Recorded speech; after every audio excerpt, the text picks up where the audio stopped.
The camera I'm going to talk about today has become a bit of a classic, but not as much as the similar camera in the Nikon name. I'm talking about this rather nice Canon AF35M. I have talked about the AF35M2 before, but I've got hold of a simple M and I'm going to talk about that. Lots of quite interesting things about this camera. Came out in 1979 and it was the first Canon automatic focusing compact camera. The first automatic compact camera was actually brought out by Konica in, I think, 1977. So it wasn't, some people will say this is the first automatic compact. It's right. To load this camera, we have to first of all open it here. And then we are going to put in a film here.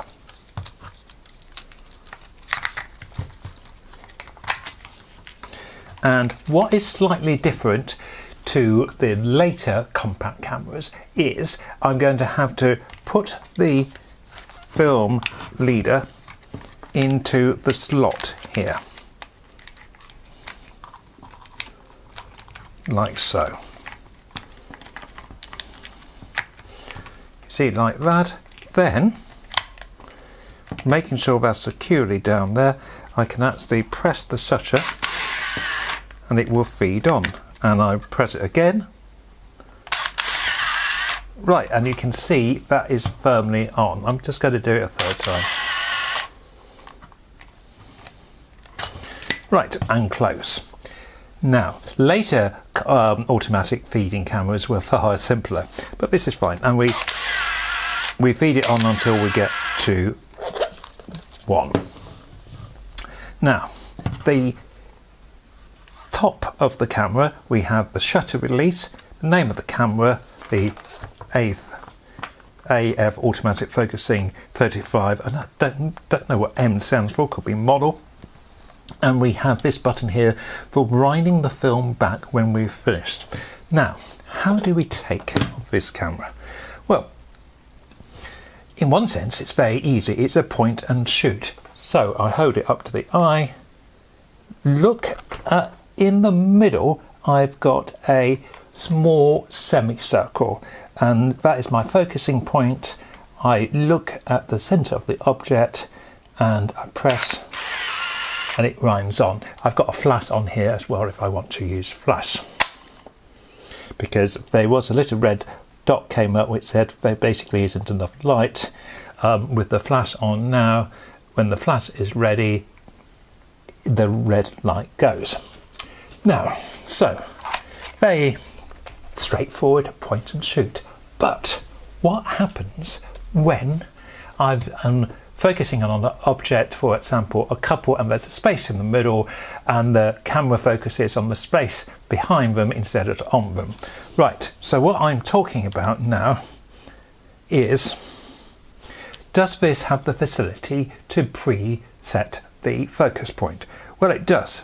You see here, what is looking like the self-timer, which is a self-timer, is also a pre-focus. Now, on the Nikon, it's very straightforward. You just half press.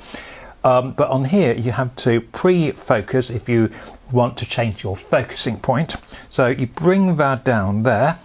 You then look through the viewfinder, find your focusing point. So I'm going to say that my focusing point is this camera here. So with that down, I press, and then that sets the focus point.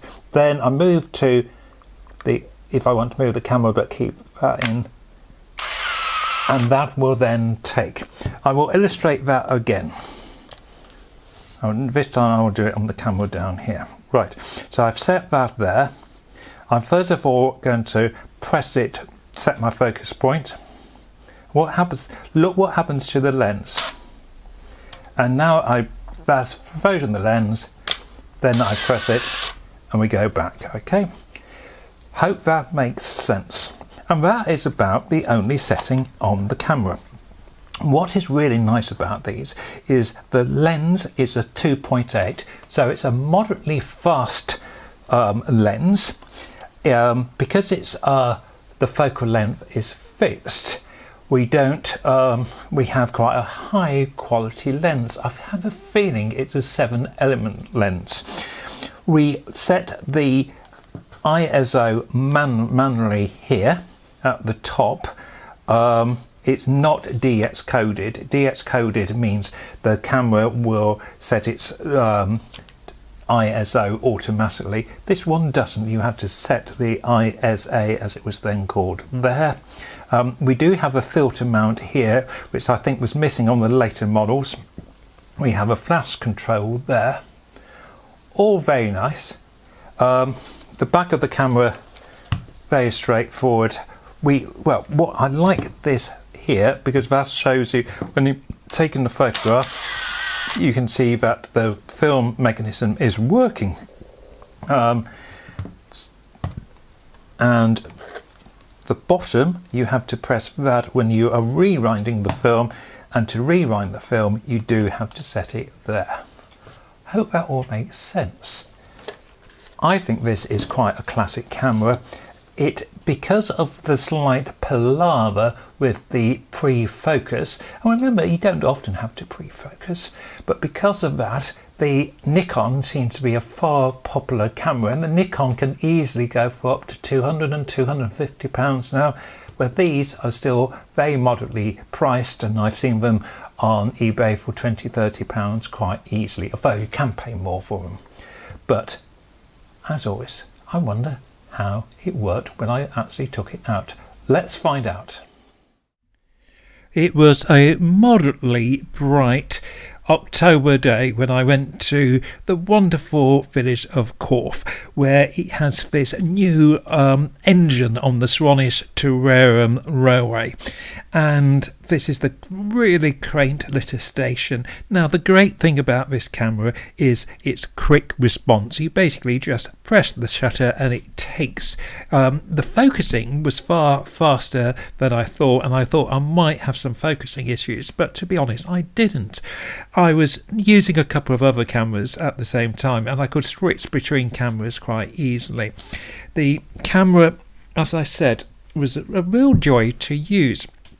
It's nice to handle. I suppose there is a slight disadvantage that you haven't got the choice of lenses. You basically have the you've got the fixed focal length, which is, as I remember, 38mm. But 38mm is actually not too right. It's quite a good general lens.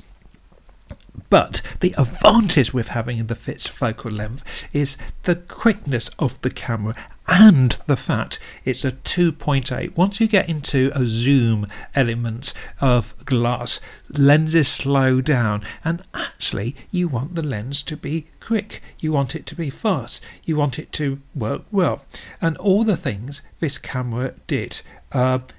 This, I think I've slightly blown up, but I've cropped it down a little bit. But again, really pleased with the range of tones. I was delighted how this camera was to use. Thanks for watching.